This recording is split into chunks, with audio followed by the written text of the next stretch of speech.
All right, we will now call the meeting to order. The time is 9:04 a.m.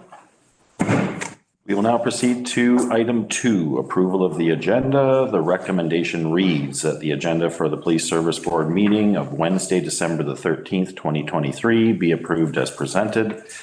We have a mover and seconder to adopt the agenda as president. Corey? Mary? All in favor? Motion carried. Are there any declarations of interest?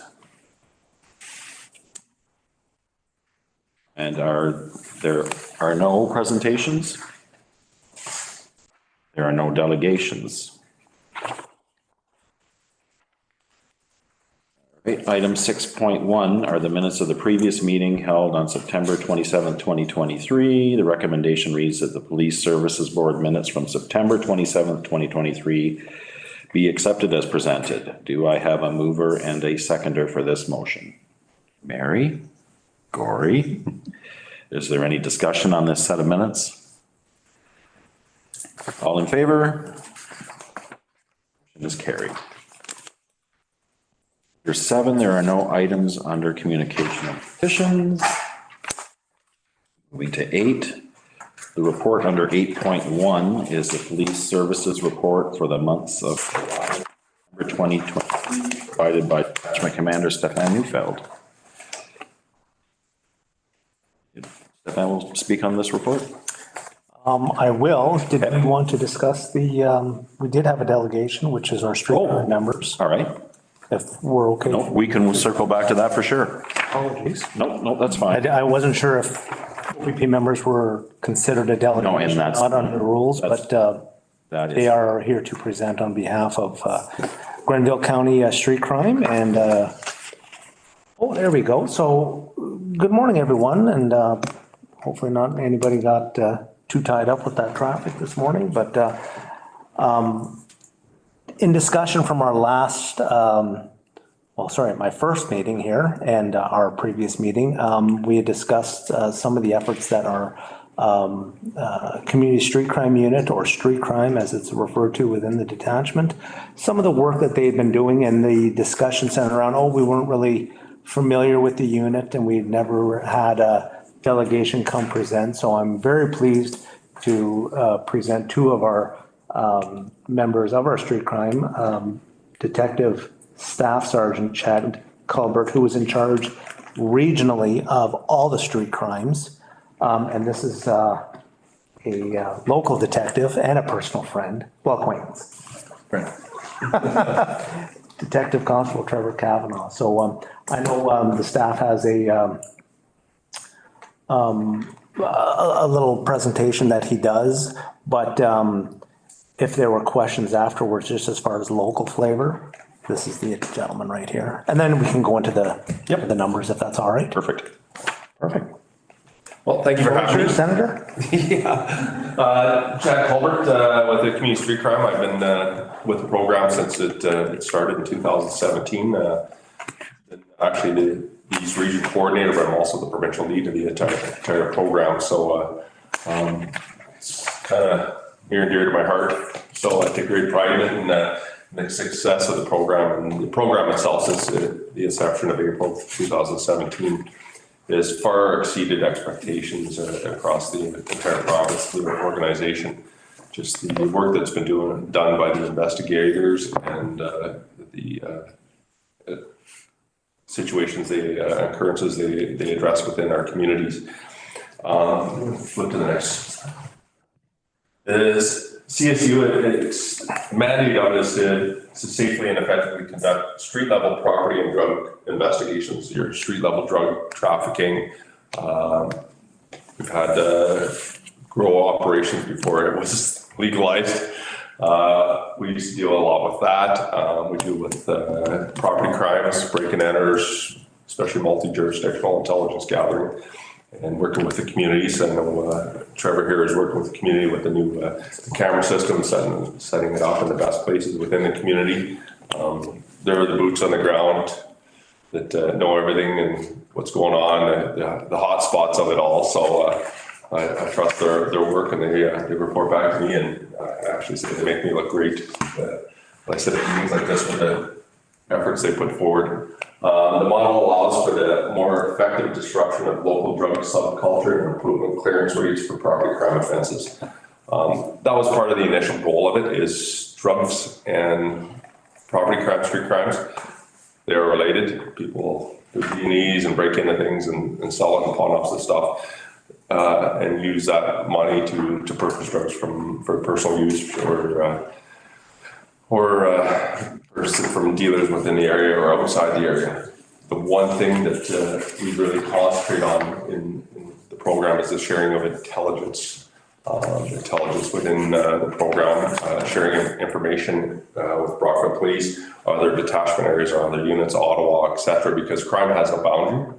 So the criminals, they don't stop at the end of the Grenville boundary or the end of the town of Prescott. They're wherever, and they go back, Ottawa, Toronto, the street gangs, etc. So as police officers, we have to share the information, work together. Two heads are better than one to combat these crimes and address these issues. The mandate myself sets a direction and priorities for the investigative teams. These priorities would be based on consultations with the detachment commander, the regional crime ops manager, deputy director of the organized crime bureau. So there's multiple people at the table, and we're looking at priorities, not only addressing quick initial ones or multi, like for example, rash of thefts at a storage lock or within the community. We sit down and we look at other priorities, like higher level as well, to address those as a team. Local property crime investigations, along with low-level drug investigations, will be conducted by the CSU teams under the supervision of the detective sergeant. Some of the priorities increase disruption of local street level crime and improve clearance rates for property crimes. Directional priorities will be based on consultation with detachments, regional crime ops manager, and organized crime, of course, bureau.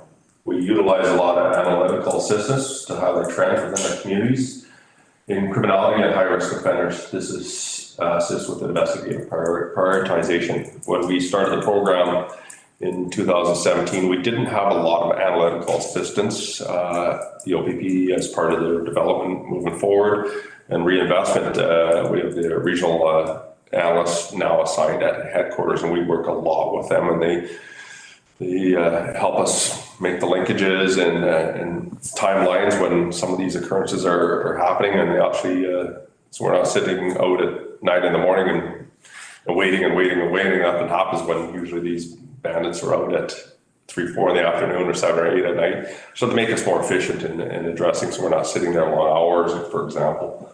Help us address the issues or the prolific offenders that live in certain areas that unfortunately they do get out of jail after their short stints, and commonly they do Jail. Yeah, what's that? They commonly become involved in other criminal activity. So those analysts also keep track of where these individuals might be living, by occurrences, by street checks, etc. The CSU program strengthens our commitment to ensuring public safety and delivering proactive and innovative policing. It also presents an exciting opportunity for our frontline members. Each detachment is assigned, allocated so many members right from within the detachment. They come from the detachment. They're not coming from outside the areas. They wear a uniform. They know the area. They know the members. They know the community. So they were able to bring that and draw that into their investigations and working with the people.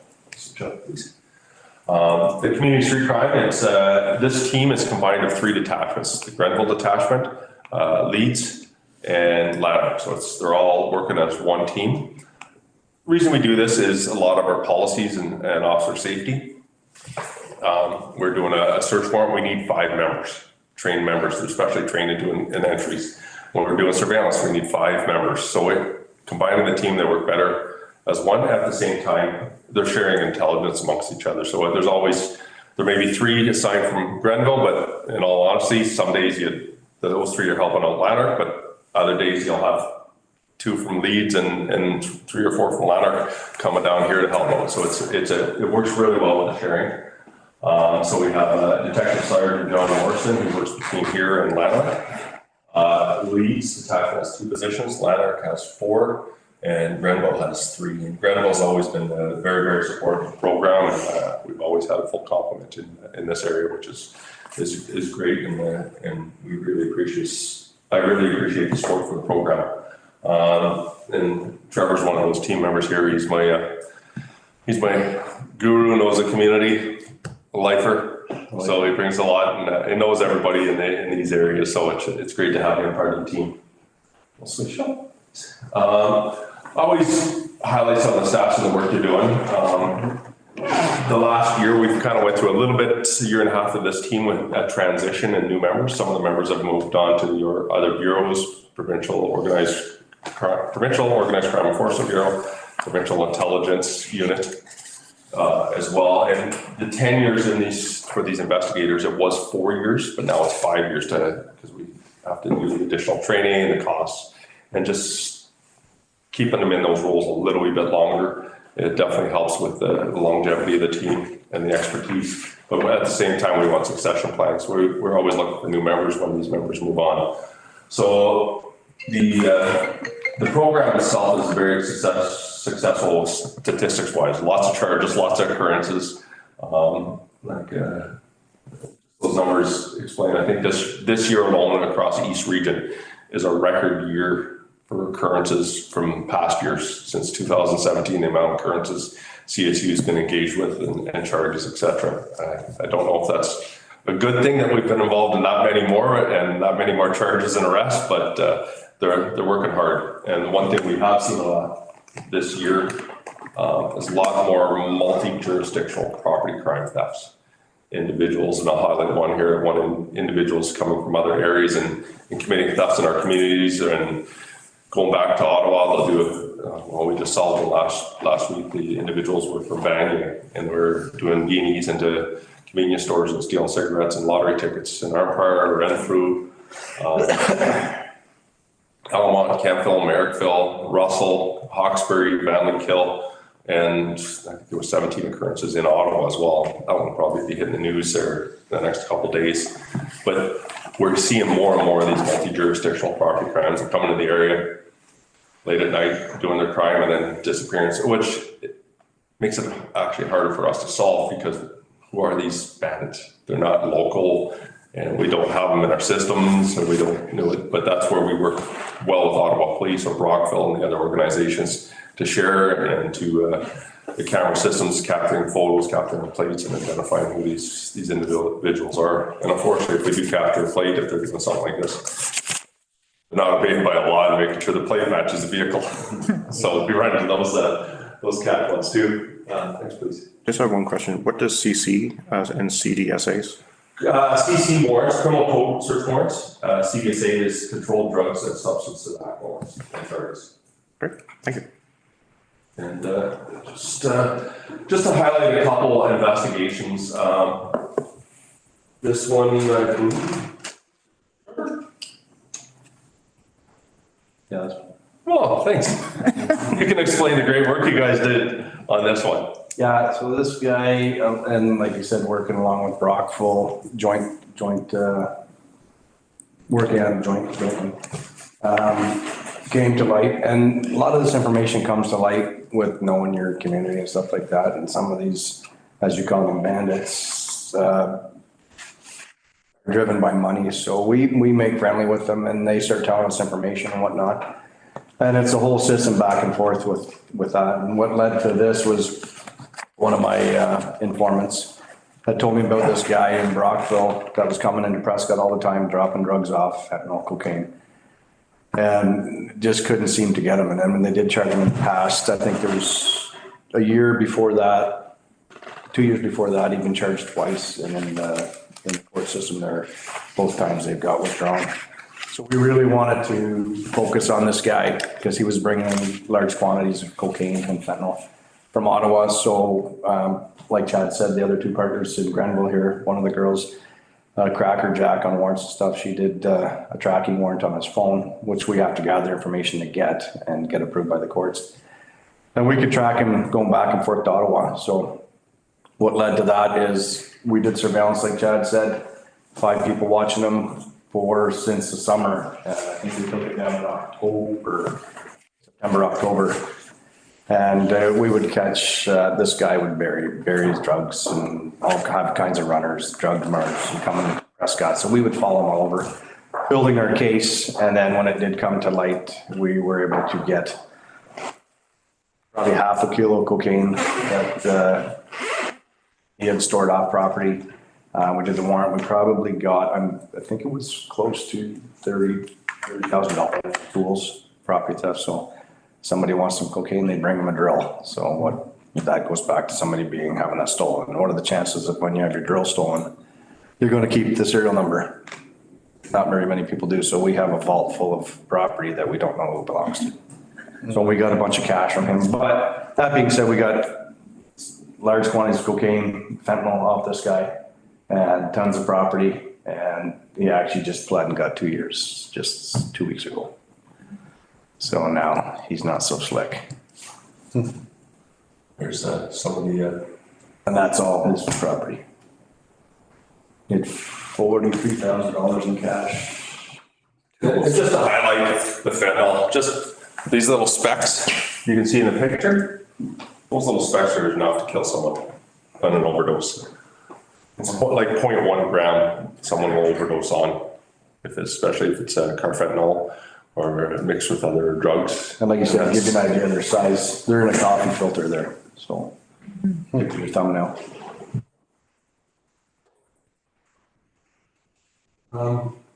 This is Detective Constable Tasha Houston. She did this investigation in April 2023. Just acted on information. Someone selling fentanyl and cocaine on the main street right in here in Prescott, and it was a high priority door. Lots of traffic, lots of community complaints, in and out traffic in the apartments on the main street. So as a result, we executed a warrant. 4 individuals were located and arrested in the residence. The parties were found seated around a table in the residence with crack cocaine, fentanyl, crystal methamphetamine, all packaged up for sale, and they were using at the same time. So it was a revolving door, people in and out to purchase that. So additionally located were scales, deadless packing material, and all indicative of drug trafficking. Seizure of 5.41 grams of fentanyl, and it's like I said, 0.1 gram of fentanyl is enough for someone to use and actually overdose on. Crystal methamphetamine, crack cocaine, and currency. So even though it's not big kilos of drugs, but something like this will have a definite community impact and reduce overdoses in the strain of both the policing and ambulance and the hospital medical services. This is one of the ones that we worked on at length throughout the summer. Speaking about multi-jurisdictional property crime offenses. These individuals in July, over a 10-day period, they wreaked a lot of havoc across Eastern Ontario, including Prescott and this area and Iroquois. But they came from Nova Scotia, and they stole vehicles all the way from Nova Scotia to this area, and stole Sea-Doos, vehicles, trucks, and break-and enters. Stole keys from an unsecured garage of a vehicle. The one thing that we highlighted the investigation, but we also worked with the community services section to get the message across. Every one of the vehicle thefts that had occurred in this investigation, the vehicle had the keys left in the ignition or center console, vehicle unlocked, wallet sitting in the center console. So these are called crimes of opportunity. We made it easy for them. So they just, and especially, unfortunately, in small towns, we feel really protected. But we have individuals that capitalize on our innocence. Yeah. And so this is what they did. And they steal the vehicle and they'd use the credit card they stole to tap and pay for gas or buy their booze. So it was just, we made it easy for them. But luckily, again, with great video businesses in the communities, we were able to identify these individuals. And we targeted them. Unfortunately, they snuck out away on us. I believe it was in Morrisburg right before we did the warrant. And they stole a couple vehicles and buggered off back to Nova Scotia. But they were ditching vehicles, painting them with, they'd go to the store and buy paint with these stolen credit cards. and then repaint the vehicle and change the plates up, and then drive it for a while, switch it up, find another vehicle with the keys were in it, seal it. And in Nova Scotia, they got, it was actually Evanston, they got caught in 2 other stolen vehicles from Quebec. But in this area, they stole a Ford electric truck. Little something different, but apparently it ran out of gas, it ran out of charge, so they went to the Canadian Tire. And a great video there was able to capture them stealing a battery charger, trying to recharge the truck with a battery charger. So Nobody said they were smart. I mean, they're criminals. yeah, I didn't want to say it, but I think the look on everybody's face pretty much said it. But again, keys were left in the vehicle and made it really easy for them. And when they couldn't charge the vehicle, they ditched it in the field, caused some damage to that vehicle, and then sold another one. So that's some of the crimes we've been working with. And again, the multi-jurisdictional aspect, especially along a 401 corridor, it's in and out. How many people are we talking about here? That was 2 people. Oh, 2 people. Busy. Yeah, common law. And it was that, all our actions were fueled by methamphetamine. They were high on methamphetamine throughout the entire time dealing with their addictions. This highlights some of the stuff. The one thing, the community street crime unit is part of the evolution of it, and the great work by the team members. Even though it's like we're sharing intelligence, it's a team of 3 detachments, but there's a lot of support for them when we get into some of these investigations. The Organized Crime Enforcement Bureau, we get the Provincial Weapons Unit, Provincial Asset Forfeiture. They come in and they assist with seizing vehicles that people use as offense-related property, or they purchase with drug money or equipment. So we utilize those investigation, units to assist. Nothing is better than if we're able to seize a vehicle off someone that's dealing drugs and hit it really hurts, and take their cash and keep it away from them, and seize their vehicles as offense-related property. And we utilize those other units to assist. Auto theft, a new auto theft unit, provincial auto theft unit has been created. We get a lot of the GTA vehicles coming through our communities, but we also get thefts within our communities of vehicles out to Montreal and put in on sea containers, as everybody's seen in the news. So we have that new unit, and we work a lot with them, a lot of sharing intelligence with them. Our provincial operation is Intelligence Bureau. We share a lot of intelligence back and forth in organized crime. We have a new guns and gangs team that works. They have members assigned to this team from Ottawa, OPP, Brockville. We have the biker enforcement unit we did a lot of work with. CSU was directly engaged with a little bit of the biker skirmishes between Cornwall and Brockville this year. CSU members were completely engaged with that, assisting with warrants, sharing intelligence. So our members in this team, we get great stats, but there's also a lot of background stuff, a lot of sharing information and the assistance back and forth with our partners. Questions? Go ahead. Do you think the numbers are increasing with these crime people, or are you more effective in finding them? This year, our occurrences are probably the highest occurrences are involved that we're involved in. Again, our members are very effective. They're engaged in a lot of stuff. Overall, in all areas of crime, our charges have increased. So yes, they're doing great work. They're going after a lot of stuff. They're capturing a lot of bandits. But I think at the same time, I think some of our crime has increased in the last little bit. And I think a piece of the puzzle too is cost of living too. Everybody's trying to find an easier, quicker way to make a buck, right? So you go steal somebody's drill and get $50 for it. Yes. Puts groceries on the table for some of them, and a lot of them are addicts, right? They know no other way, and it's just to get the resources to help them, and some of them bluntly just don't care. They steal, rape money, But this year, I see every occurrence, not only across East region, but I see a lot of the highlighted occurrences across the whole province. And I see a lot more multi-jurisdictional property crimes, the ones like you guys doing the B&Es from Vanny, the couple there from the coast. So, and we've had a lot of those occurrences this year.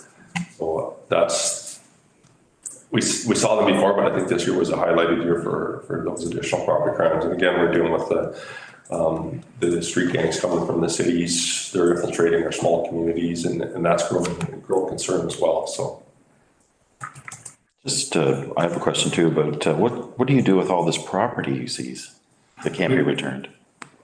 A lot of the times, Well, we're able to do our best to return it, and You must have a warehouse though, stuff. Talk about the Pembroke seizure that we did, where we had the community come in.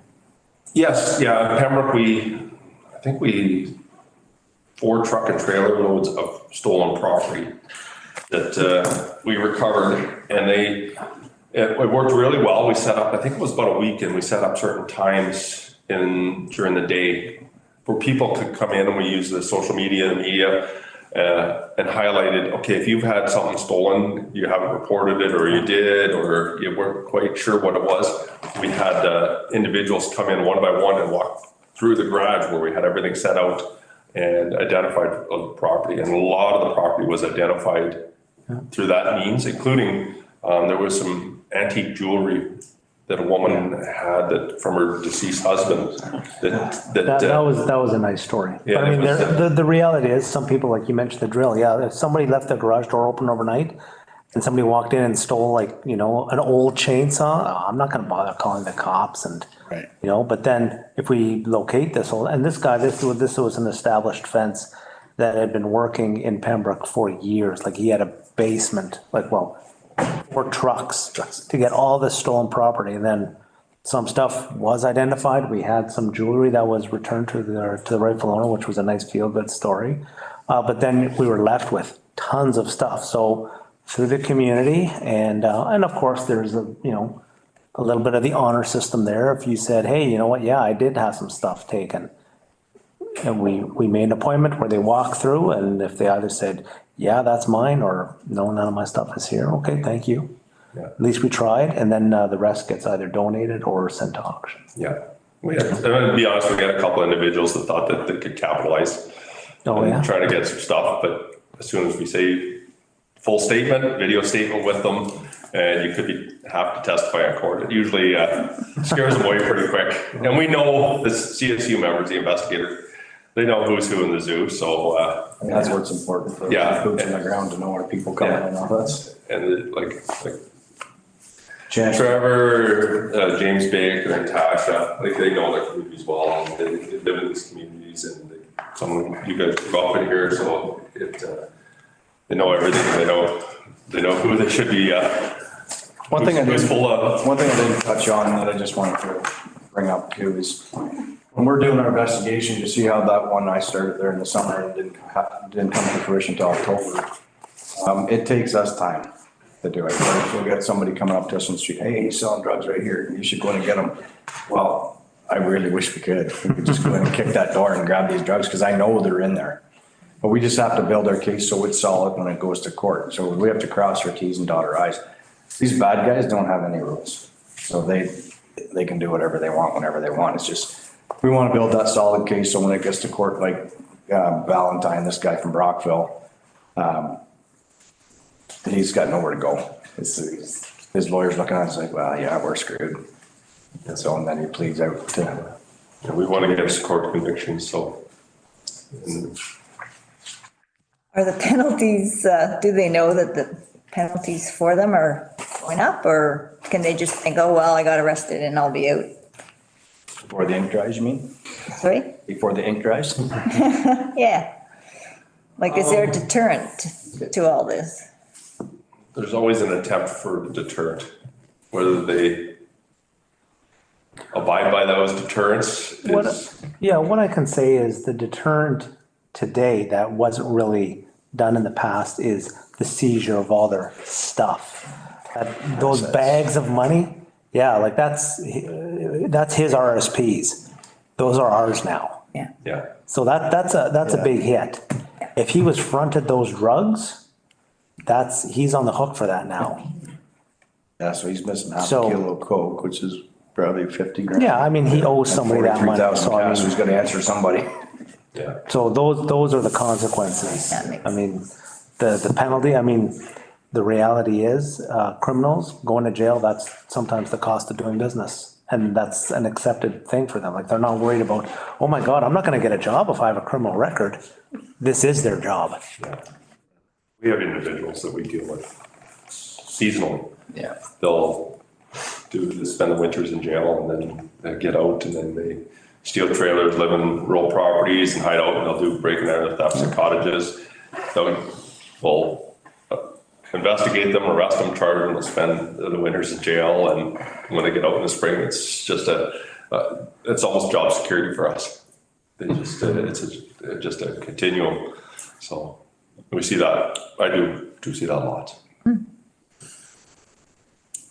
Well, we like seeing successful takedowns and breaking up some of these drug operations. You don't want any of that in your town, and especially on the main street, like you said. We do too. But yeah, keep up the good work. No, And I think your cameras that Matthew and I talked about, I can discuss the cameras with Matt, CT cameras. So whenever they come in, we'll do a drive around. The board's aware of that, the camera's coming? Yeah. That's gonna be huge, like game changer huge. That's Yeah, for sure. For sure.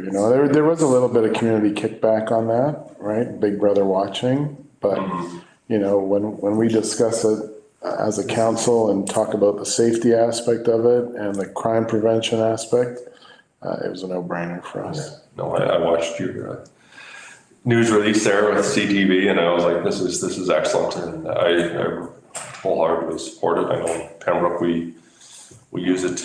And we had the same conversations with our community and Big Brother. Like, I mean, I bet you there half the community doesn't even know what Big Brother is, like where that originates from. Yeah.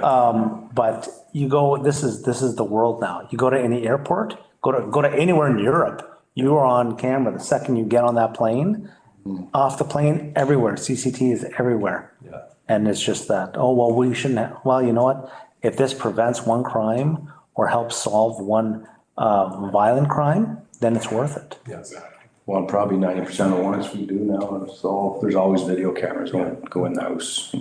And I'm actually going to discuss with the board for future projects, the Cam Safe program. If you're not aware of it, I'll discuss it in my presentation. Game changer. Any other questions? No, thanks. Thank you very much, gentlemen. That was excellent. Perfect, thank you. Thank you, gentlemen. I appreciate you making the effort. Always a pleasure. Good meeting now. Yeah. Thank you. Great. We'll Thanks for having us. guess we can move on then to I'll call you later. Yep. 8.1. I have to.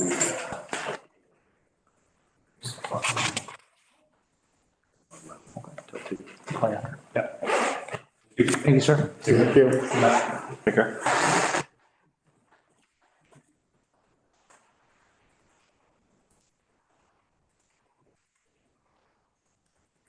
Squeakiest chair. Yeah, well, my moves fast. Well, thank you very much. I hope everyone got a little bit out of that. These are very skilled investigators, and I can tell you from a detachment commander perspective, when they initially brought this in, and they said, okay, well, we're taking, because this was a new unit created, right? They said, we're going to take 4 officers off the road and put them in detectives to focus on property crimes and drugs. I said, absolutely not. I said, I'm not taking 4 bodies, 1 body off of each platoon. I said, you can have 2 tops. And then, of course, my boss's boss made the phone call. Said, Steph, you're ponying up 4 bodies. End of discussion. Sir. And so I lost that one. Fast forward to today. Yeah, if I could put in 2 more bodies, I would, because the work is there, sadly. The work is there, and they do a tremendous amount of work. The only, Grenville is good now because for better or worse, these are not permanent positions in that, Trevor, it's a 5-year cycle. So Trevor goes in for 5 years and then he comes out. The theory being that allows somebody else to go in, get their skills brought up, and then Trevor brings those skills back to his platoon on the road. But how it works is if you have 2, like this, in Grenville, we have 3 officers.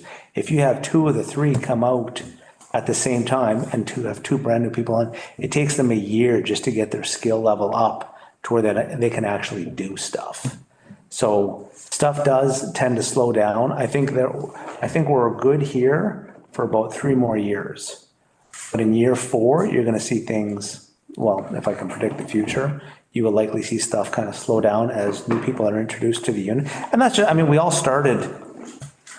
had a day one somewhere, our first day on the job. That's just how it is. But it takes a certain amount of time to get your skill set up. The idea being that when you apply for positions, you have already demonstrated on the road, on a platoon, that you have the skill set to even apply for that job. It's not a guarantee that, oh, well, Steph Neufeld was interested in that job, now he's going to get it. No, tell us what you've done. What proactive work have you done in the community? What drug enforcement have you done? What property engagement crimes have you solved? You know, if they say, well, I haven't done any of that, but I just want to be in the unit because I want to be a detective. No, thanks for your time. So, but it is, sometimes it does come down to time. So I am going to, I don't want to dwell too much on the numbers, but I will go through what I need to go through, because there's some things that I want to talk about in addition to forward for 2024 stuff. I'm going to bounce around the report. If I start on 17 of 19, just from a high level of review of the billing. Year to date, we are doing marginally better than last year, so I'll take that as a victory. I always focus on the violent crime piece, which we are again, marginally higher than last year, 75 calls for service versus 71. I mean, it's a negligible difference.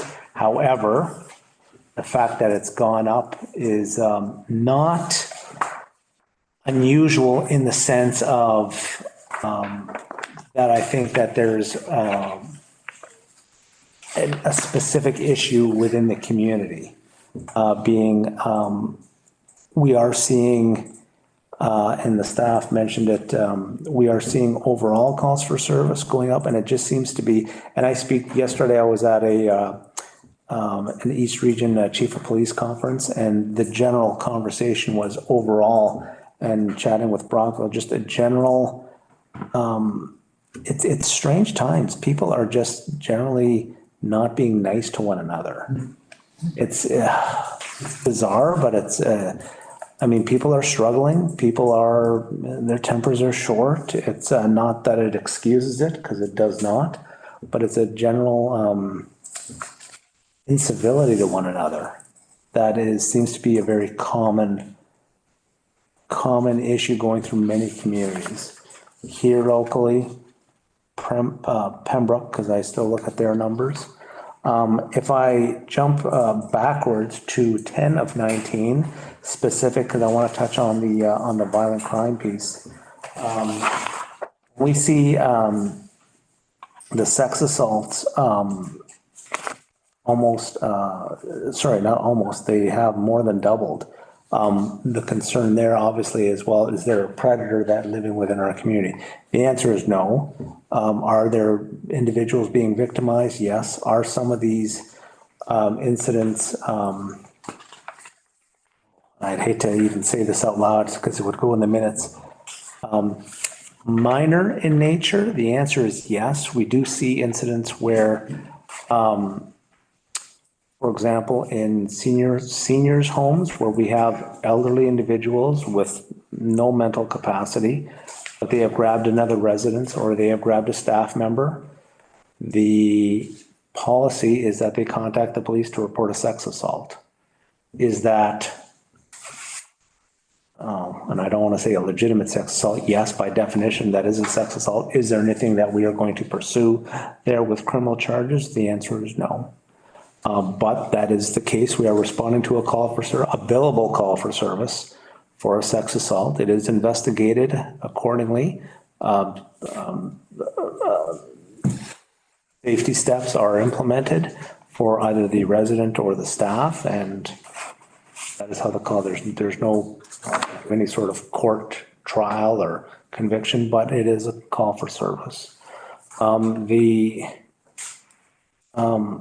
the assaults have, I'm going to say significantly decreased year to date, which is something to celebrate. I'll temper that with the threats going up, doubling. Again, that it just seems to be the incivility to one another. When, the good news is it's nothing egregious as far as the numbers compared to last year, but that's nothing to celebrate either. When that number is 0, that's a victory. The staff sergeant talked about, if I can just drop down to the property crimes, what I highlighted, theft of motor vehicle, 8 year to date versus 1 last year. So again, can we attribute some of that to these out of area individuals? Sure. But you also heard him mention the fact that we need to be more diligent with our own property, the crime prevention piece, lock your doors, don't leave. And I know we take advantage of living in a great community where we don't have to lock our doors. And I can leave my keys in the console. Nobody's going to do nothing until something happens, right? So what I would like to see in the new year is maybe a little bit heavier messaging on the lock it or lose it piece, just telling residents and where we're going to see it, and where we were going to start messaging now is with the advent of the colder weather coming out, we see people starting up their cars and letting it run in the driveway, or going to, the store, leaving it running outside with the keys in the ignition. And then, all it takes is one individual to just, pop into the car and off they go. So just a little bit, if we can prevent people from being victims, why not? So the cold weather piece, we're going to start messaging that. But for 2024, I think the municipality in partnership with the OPP, we do that lock it or lose it campaign a little bit more robust. And I think we'll see those numbers go down. I have seen your campaign on social media for that. The lock it or lose it, yeah. So I think that's good. And I thought maybe, It's very simple, very easy. I thought maybe you could share that like at the fire department. We have that interactive sign. The one, yeah, Yeah, that's an easy one to lock it or use it, right? yeah. I don't know if we contact or you contact the fire department for that. Tracy there? I'll take care of it. Thank you. Through you, Mr. Loshman? Yes. Last piece, again, the shoplifting, again, trying times for everyone. I don't think that is anything abnormal, unique to this community that isn't existing in others. I did the North Grenville PSP meeting, same thing. Pembroke numbers, same thing. Stuff that was never traditionally under lock and key at these stores, diapers, baby formula. I mean, razors always used to be locked up and stuff like that, but now we're seeing everyday items like that being locked up. That is regrettably a sign of the times. People are struggling. People are, look at food bank usage, unprecedented levels.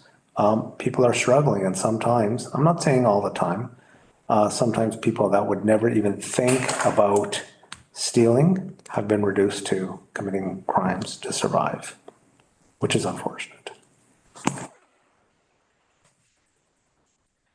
The last piece I'll talk about, I don't want to talk about the drugs too much because they were heavy on that.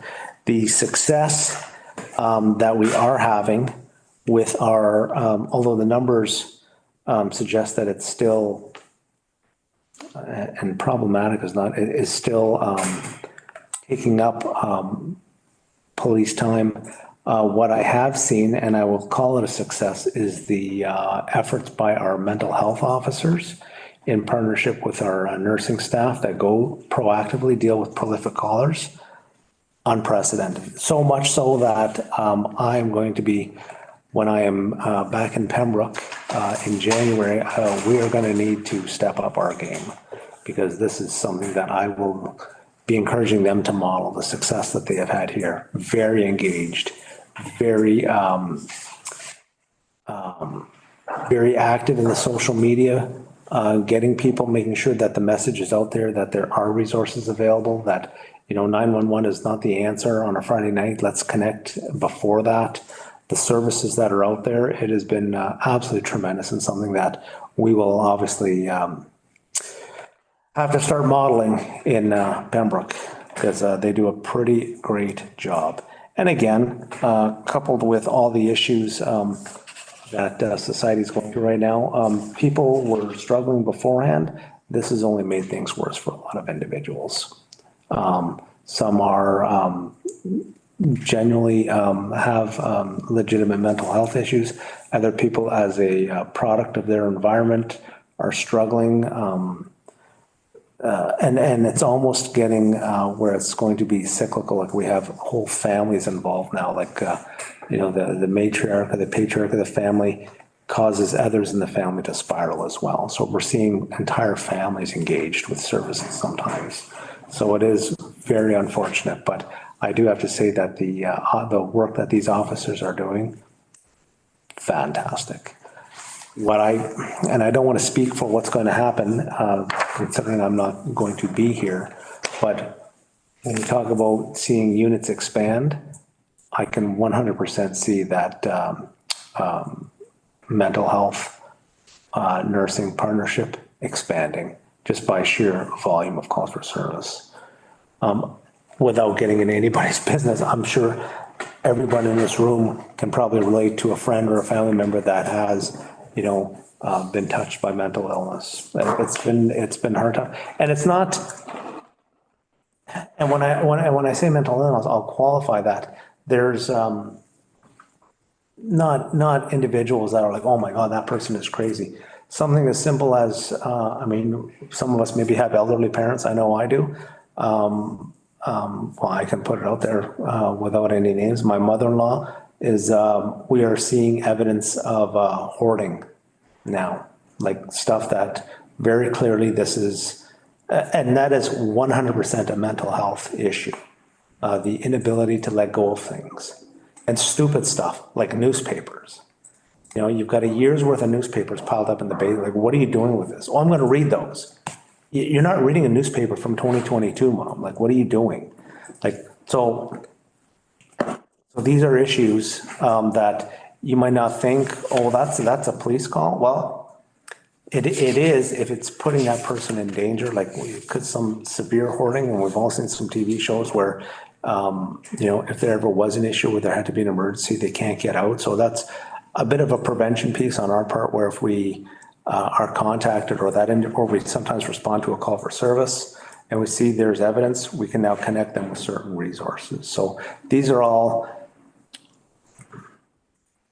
mental health calls, but not in the traditional sense where, you got somebody on the main drag on Edward Street and he's screaming at the car. He's a crazy person. Mental health is a whole range, a whole spectrum of different issues. If I could just tack on to the, so a couple of months ago, we supported an application on behalf of the police services to continue the funding to provide the current level of service in the expansion. And we just found out this week that we were successful in that application, or the Grumble OPP detachment was, and we're just acting as a facilitator because we have access to the portal to be able to apply. So I did want to announce that, and it will simply is a flow through to the mental health crisis team. Thank you. So when we talk about expansion down the road, what I will eventually hope to see is, right now we have 2 members. What I would like to see, like a perfect scenario, is 1 member per platoon. We have four platoons that rotate. I'd like to see 1 mental health officer per platoon to handle all those calls for service, and they're there. Not only do we deal with the active calls for service, but there's the whole preventative piece where we have what we refer to as prolific callers, where, Jeff has called 911 every Friday night for the last 2 weeks, at 2 a.m. saying he wants to kill himself. Well, Well, instead of waiting for you to call on Friday night, again, let's meet you on a Tuesday. Say, okay, well, how can we prevent, like, let's get upstream from these calls for service. And tremendous success, like they do fantastic work. Last piece, only because the numbers, although have reduced, at the top of 14 of 19, these suspicious persons, that and along with the suspicious vehicles, yes, they are billable calls for service. Yes, lots of times they amount to nothing. I am very hesitant to ever suggest to someone, don't call in suspicious vehicles or suspicious people. Because I mean, if you were taking the time, if something has raised your curiosity or raised your suspicion that, you know what, I don't like the look of that person, I don't know what they're doing out there, but I'm calling the police, I would rather us go and determine that it's nothing as opposed to it is something and the person didn't call it in. If you're calling the police or because of a vehicle or a person, typically there's a reason why.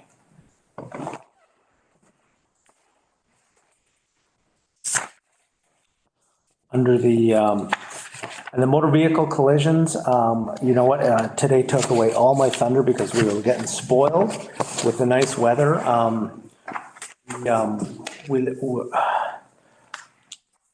When we're, and I'll say spoiled because we've been doing well so far this year as far as the calls for service with motor vehicle collisions. Yes, the 411 is a separate animal, but on days like today where it's an absolute nightmare, that draws a lot of resources from your community, from other communities. We had officers from Leeds, we had officers from SD&G all supporting us here. So sometimes those are major events for us. And not only is the actual ice where we've stopped the cars, but now we're dealing with all the vehicles that are in the ditch as a result of the ice, the buildup of traffic in the queue, which now causes end of queue collisions. You know, people that are driving along doing 120 and, you know, they see brake lights, but they don't process that. Like that traffic, it might be at a dead stop. You know, because not everybody is a frequent flyer on the 401. And oh my God, traffic is at a stop. They go to brake and then they crash into each other. So in order to prevent that, what we try to do is get to the end of the queue, which is constantly building, and to get cars there, at least with their lights on, to slow people down as they go past the car, and then, oh, there's the end of the queue, and then they've already slowed down and dumped all their speed. So days like today, regrettably, it does draw a lot of resources from everywhere, but that's the safety aspect of our job. Any questions about specific numbers or specific calls for service that I can help out with before I move on? Gary? So the threat of suicide at 11, is that 11 people or? 11 calls for service. So it could be one person calling 11. Could be one person calling in. So that's when we talk about the prolific calls for service. Callers, when we, and they are great at this. Like if they, when I say they, the officers, if we are dealing with Mary 3 or 4 times, they'll say, hey, you know what? Well, they would have engaged with the mental health officer on the first call. So they wouldn't have waited for 3 or 4 calls. But if there's individuals that seem to be repeatedly calling that suddenly need more attention, then they'll do that in between their calls for service, like their active calls for service, or we've got a crazy guy or crazy girl here. They will say, okay, well, who do we have to meet today? Who can we, and it doesn't necessarily have to be the officer. It can be the officers facilitating community services to meet with that individual. But it's all that prevention piece, that preventative piece. Obviously, it's got to do with their health, and that's what we're ultimately looking at. But it's also a billable call for service. That, and what I look at and how I view my job is how am I reducing the calls for service for the community? Mm-hmm. The prevention piece, the preventative piece. That's my only role. Mm-hmm. We're developing a strategic plan for the next 3 years, and we're deciding our priorities. And I firmly believe that mental health, wellness, and safety should be one of our priorities. And I think we've all indicated that we have enough support with different organizations to work in partnership. there isn't a community in Ontario, maybe even Canada, that won't have mental health support as one of their top 3 priorities for community safety and well-being. It's in every community. It's in every community and unprecedented. Obviously, each community will have its own unique nuances, right? Like there's some communities that lack of affordable housing is an issue, right? That's Pembroke, I know, identified that as one of their issues. I actually was on a meeting yesterday where the OPP is starting a development of a framework on how to respond to these encampments. That was an issue in Pembroke. We are currently dealing with it. But again, not necessarily a police issue. Do the police have a role to play? Maybe. But there's nothing on my belt here that's going to solve your homelessness. Mm-hmm. You don't have a house? Well, I can't arrest my way into solving that problem. So why are the police being called to these encampments? I mean, sometimes are there legitimate dangers? Yeah, people sometimes overdose in there. There's a safety factor. Sometimes people are assaulted in there. The police need to get involved. There's sometimes, wonky butane lighters and fires going on. That's more of a fire issue, but can it cause the police to be called? Sure it can. But the phone call to say, hey, there's a bunch of homeless people camping down by the river. I want you to deal with that.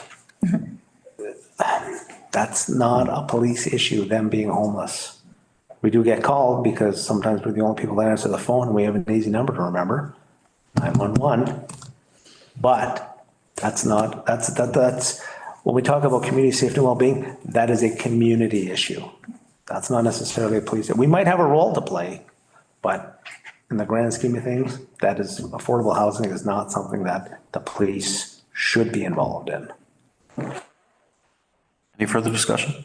I just have one unrelated question. Yeah. With our crosswalks with the lights and everything. Yeah. Have you noticed I feel I've noticed an improvement with people knowing how to stop and wait, and have you noticed anything? So I haven't, how about this? I haven't noticed an issue. Nothing has been brought forward as far as people are not stopping.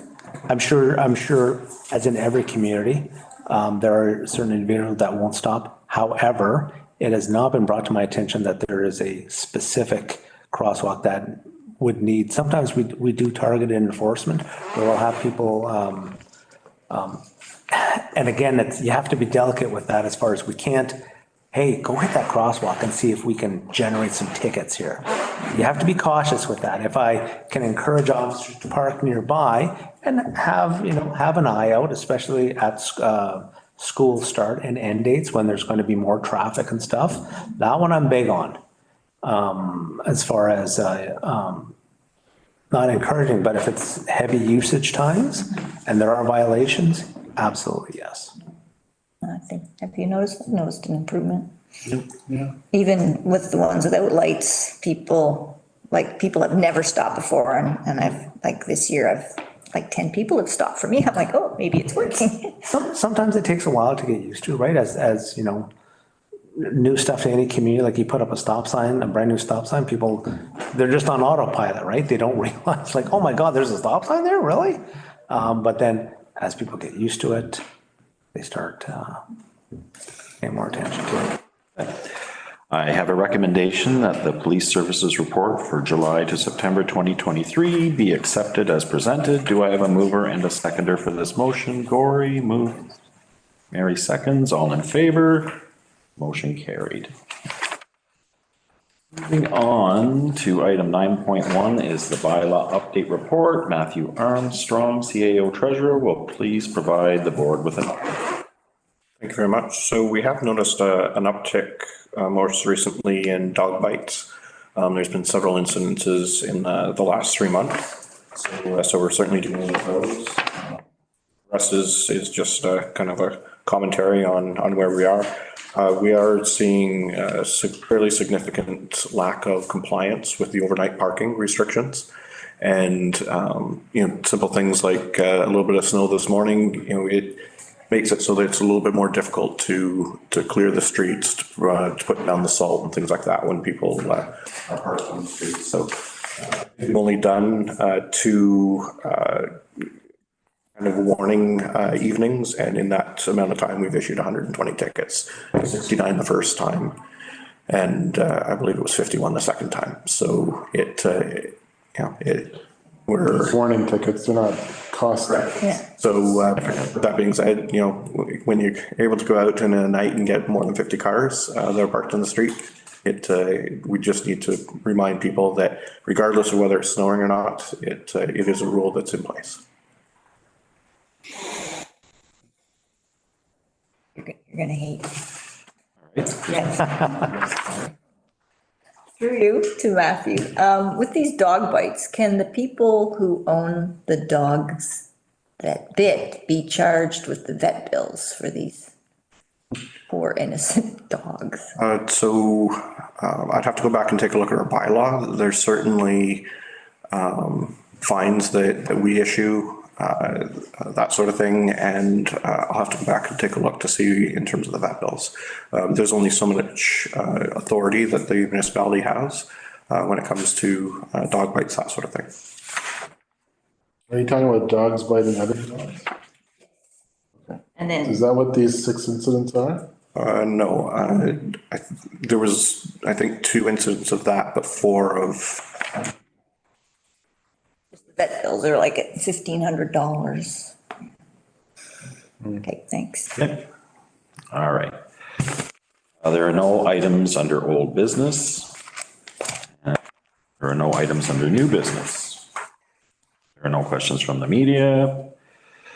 Moving on, are there any suggestions for this month's public service announcement?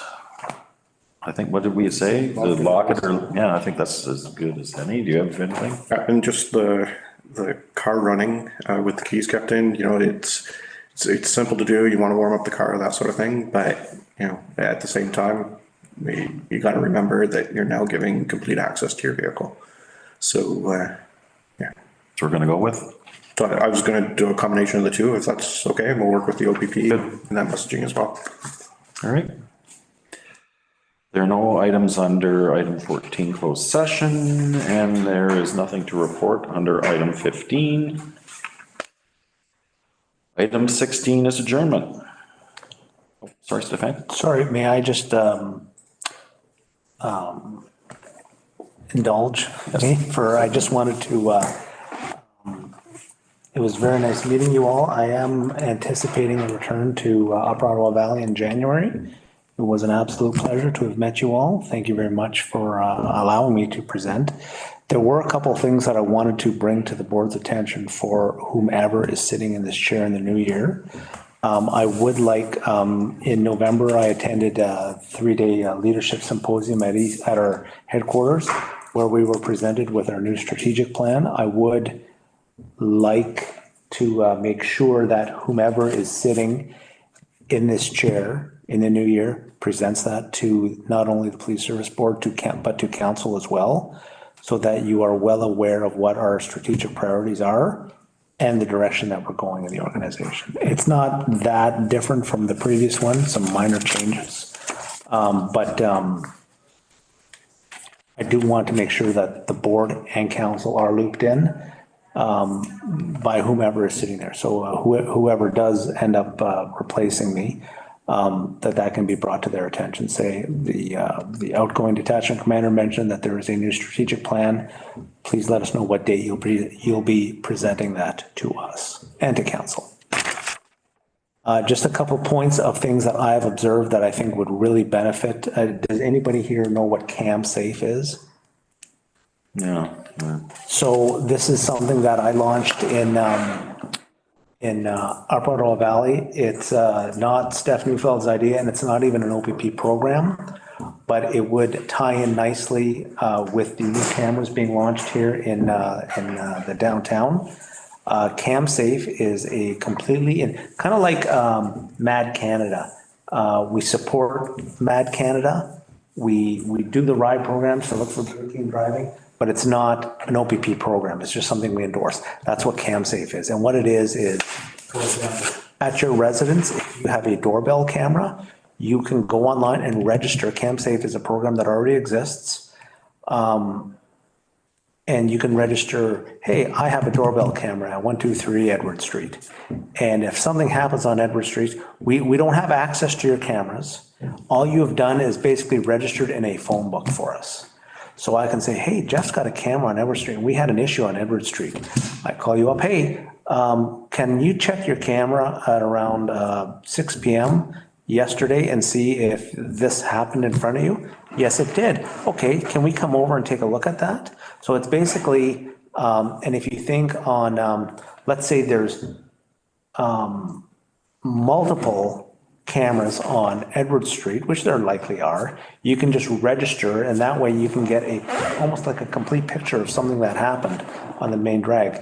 Going back to the cameras that are going to be launched in the downtown, you can register those with CamSafe. We are putting messaging out. So we started this in Pembroke last year. It's been great. It has actually solved crimes for us. Again, we don't have access to your cameras. We still have to do the old fashioned police work, call you and say, hey, something happened. Like, think worst case scenario, there was an abduction, little girl was walking home from school and a car snatched her, a guy in a car snatched her. And we need every camera angle possible to see if we can get a license plate.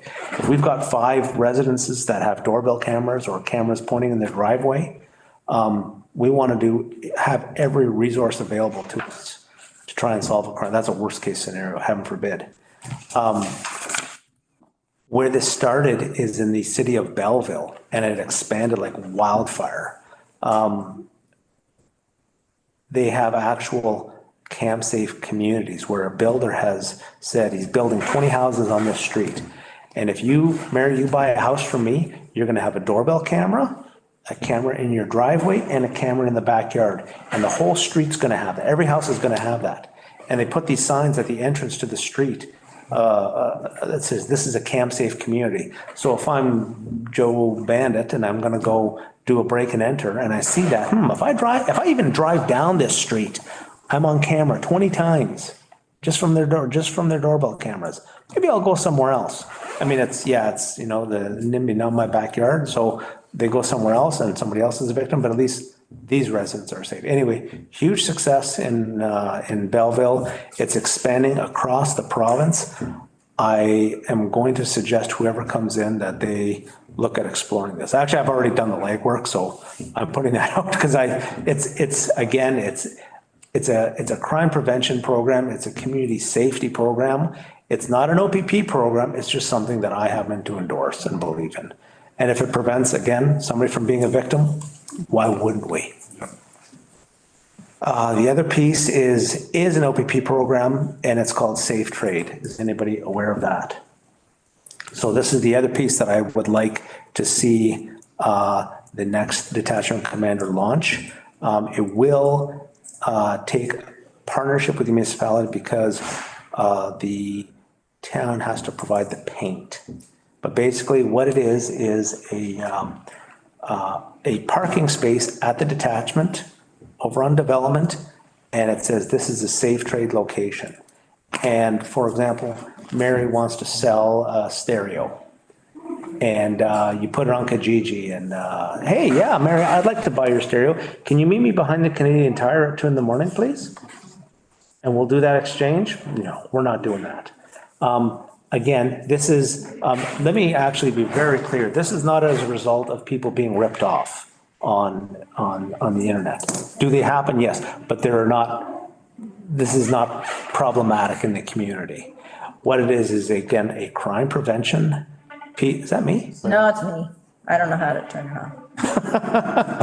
This is a crime prevention piece where you can say, once we have, obviously it'll have to wait till summer when the pavement dries, but it's basically a stencil. The detachment commander calls Aurelia, says, send that stencil to development. And the municipality comes, does black paint, yellow paint, police service board chair, detachment commander gets a nice photo op. And what it does is it allows Mary, who says, yeah, I'm going to sell something on Kijiji and I will meet you at the safe trade location at the detachment. well-lit police station. Very unlikely something's gonna happen. If something, heaven forbid, did happen, the police are right there. What it is not, we don't run serial numbers, like you go sell your stereo and somebody, well, I want the cops to run the stereo. That's not what it's for. It just provides a safe location, well-lit area for two strangers to meet and do an internet, or not an internet, an online purchase or. I've seen those parking spots in other, Why not have it here? If it prevents one crime, then it was worth it, and it cost you a bucket of paint.